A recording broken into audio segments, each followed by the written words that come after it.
வணக்கம் நண்பர்களே. இன்றைய வாழ்க்கை பாடத்தை பார்ப்போமா? 4 மெழுகுவர்த்திகள் எரிந்து கொண்டு இருந்தன. மெலிதாய் காற்று வீசிக்கொண்டு இருந்தது.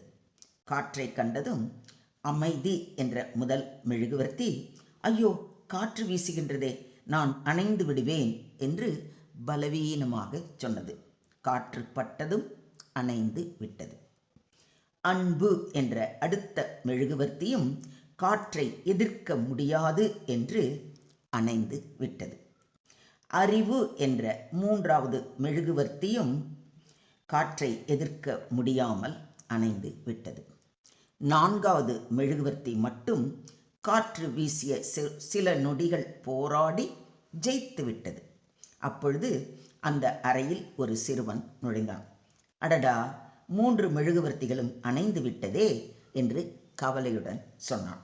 அதற்கு எரிந்து கொண்டிருந்த 4வது மெழுகுவர்த்தி சொன்னது, வருத்தப்படாதே, நான் இருக்கிறேன், என்னை வைத்து மற்ற 3ஐயும் பற்ற வைத்துக்கொள் என்றது.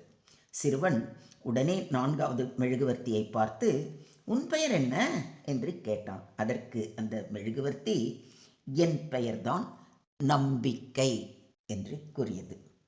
எஸ், நம்பிக்கை நம் உள்ளத்தில் இருந்தால் அமைதி ஏற்படும். அடுத்தவர் மீது அன்பு காட்ட வேண்டும் என்ற அறிவு சுடர் விடும்.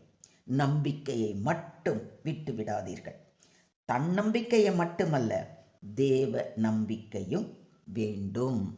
வாழ்த்துக்கள்.